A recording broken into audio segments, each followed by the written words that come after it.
Connection's pretty easy, bro. I'm just like like I said, bro. I'm just not like confident in who I am, I guess, or I don't think I'm like I don't know. I'd like, oh shit. It's there. But it makes sense, man. I was like fucking. Even now, man, I'm still kind of in a rough patch in my life, man. Like still kind of. Oh. Yeah. Like I don't really have any money. You think that's gonna I have change a when busted up get... shit car. Like I work a shit job at Best Buy. Like that's like not something I want to tell people at 25, bro. Like it's embarrassing. I don't have any college degree. I never went to university. Like my bro. Like I'm literally like I was home. Like I was by definition I still am technically homeless. Like this is still technically not supposed to be. Yeah, I mean, we never made this like an official like housing thing. Kind of like we just ended up here, and then gradually after like a couple years, I decided to like, bro, like for 2 years or for like a year and a half, bro, I used to have my toothbrush in the kitchen, in like a cup, cause like it was like temporary. It's like this wasn't my bathroom. Like I felt like I was a guest for like 2-3 years. Oh shit! Became permanent. Yeah, like even bro, like I've only started getting. Oh, I just got smoked outside. I only started getting rid of shit in my room because like I almost wasn't allowed. It was kind of like my grandpa's like didn't want anything moved in the house. It changed. Like we were just kind of like here until we figured it out. But then it was just like it turned into like we just stayed here. You think he has any resentment of that, or like you still feel like he doesn't like want you to know? I felt that at first, but I don't think so. I didn't. Mm-hmm. I don't feel that. And I think I was projecting that on him. Like I don't think he actually. Mhm.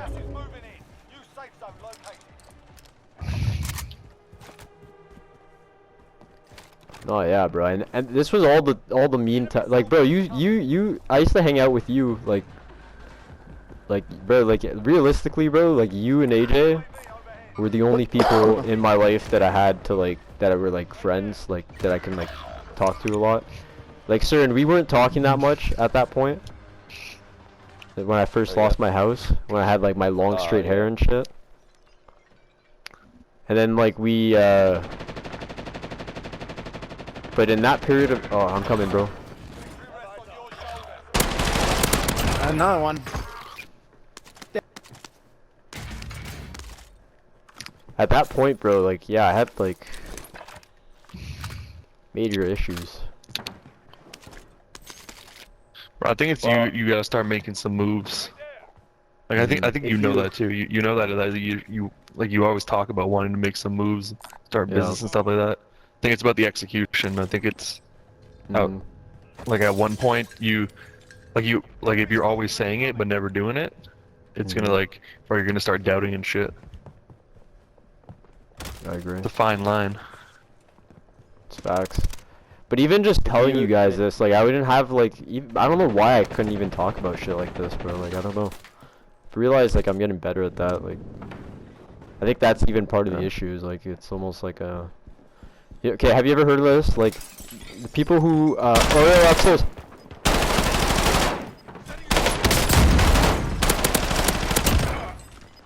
The reason why these shit. Okay.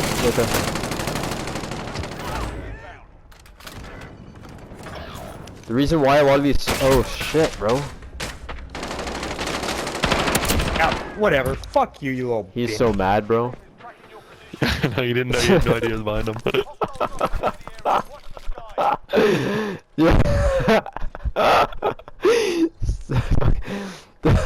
You thought he had you. Yeah, you're saying? The reason why these like suicide hotlines and shit have like better success rates and stuff, and why like they suicide hotlines, they don't really do anything but just talk to you, bro. The reason why they do that is because if you're willing to call out a suicide hotline, you're willing to help yourself. That's the first step. But most people who are on suicide and who are suicidal, they don't even realize that by them calling the hotline, it means that they actually want to live, and they're looking for help. The So people like, on the hotline don't realize that? the people who are calling the suicide hotline. Oh yeah. Oftentimes they don't realize that the action of calling the suicide hotline is an action of wanting to live longer. It's saying that I want help. But I'm on fire. Which means the guy on the line knows yeah, for that sure. he knows that you're feeling bad about yourself, but you're not actually, like, you might be close to killing yourself, but you could be talked down from it because you're looking for help. Well, In that isn't same hotline? way, I think it is, but I think in that same way, like, me even like being able to express this finally to people, like openly talk about my life and like losing my pops and like my house and all that, like it's a step towards actually working through it. Yeah, exactly. Yeah, those guys are in here. Where I've always just kind of bottled that shit up and never talked about it. I kind of pretended it didn't exist and happen.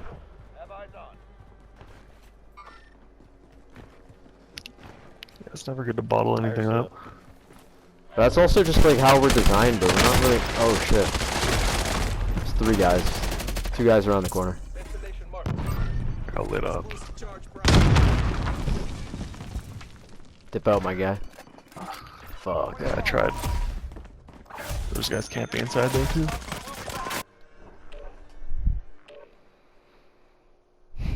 I don't know, man. Our society's programmed like that. That's just how, like, I've thought that's how you're supposed to be.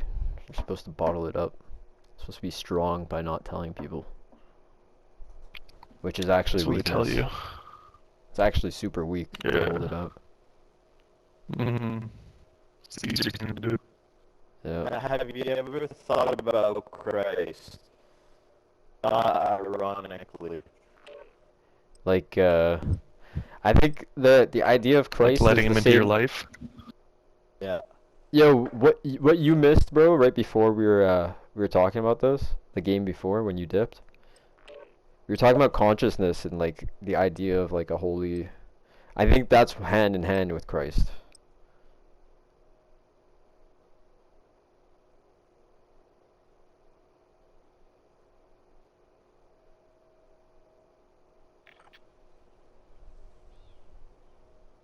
So yeah, you do. I think like I am not Christ per se, but I am getting in touch with my inner Christ or my inner God.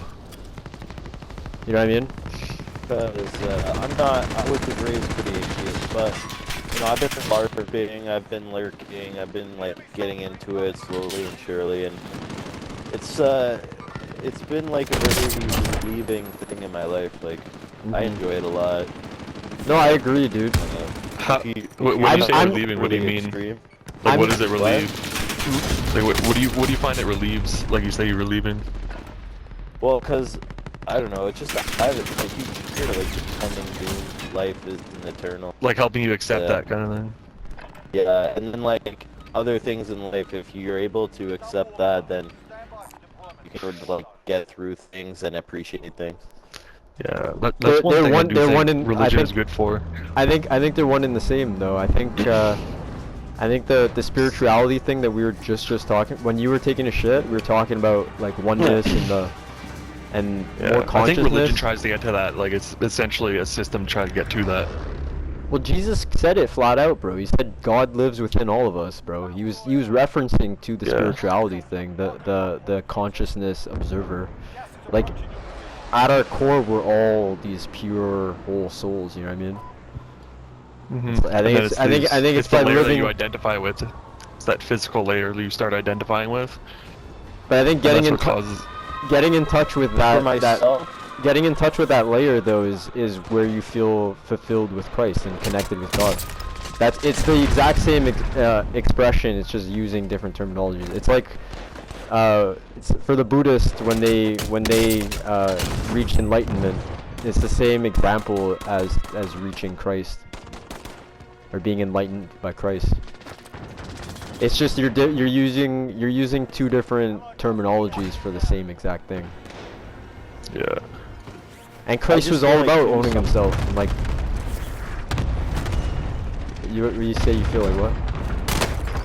I feel like it's good too to like take a break from like having total control over everything or thinking you have control over everything. Kind of like accept things for what they are and like, you know. that got me through I my like depression. You change your perspective on your circumstances that you can't control. That's all it is. It's just you realize that the only thing you can control is yourself and how you feel about stuff, which is aka your perspective. And then from there you can move through any type of trauma. Like Because I've often let's say I have a conversation with someone and I was like, oh, maybe I should have touched on this, I should have spoke like that, was it weird, was it overthink?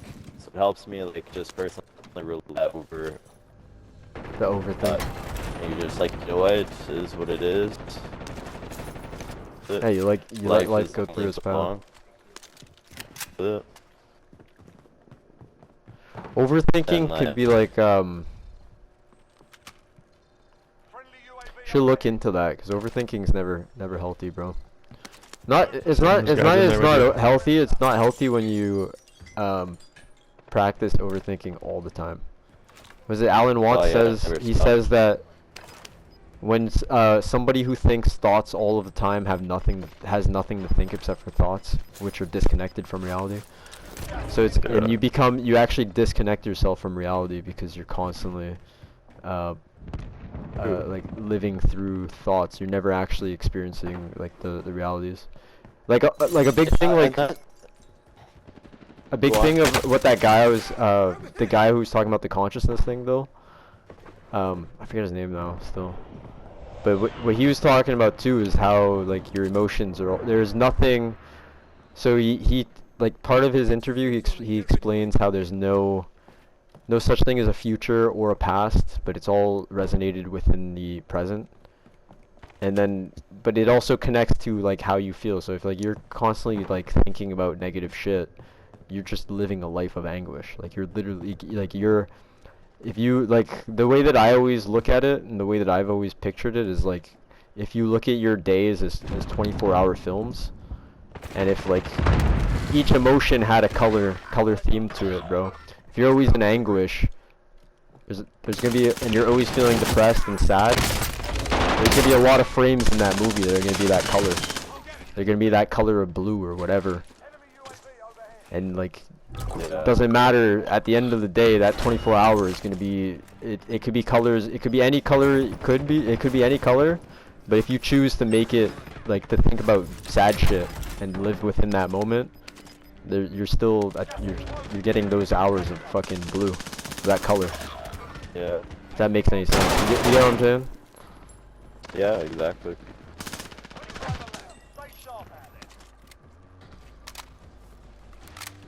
I don't know, I think that's I think by acknowledging that to its whole hardness is where you get closer to enlightenment.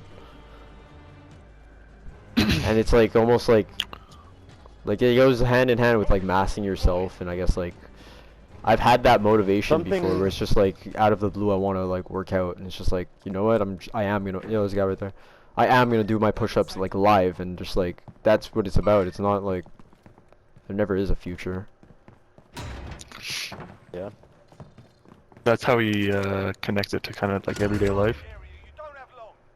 Yeah, yeah. Good. Like that. He didn't use the color thing. That color thing is how I imagine. But you said that he said that psychedelics can show you that. Yeah. He said well, he says in the 60s when it started becoming popular, many people were able to recreate a mystical. It's all about getting a mystical experience. It's not necessarily just using psychedelics. If you're not able to recreate a mystical experience, then it's like worth it. I felt one when I was on L. Like I felt it completely wholeheartedly. It wasn't the I don't think it was the first time that I had a huge perspective change, because when I got out of my depression and I decided to get a job and everything, that was like a huge step for me. I already died and rebirthed myself. But he like emphasized that idea, bro.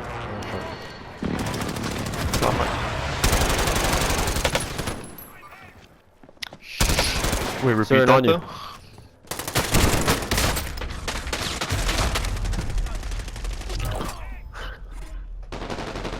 What was I saying?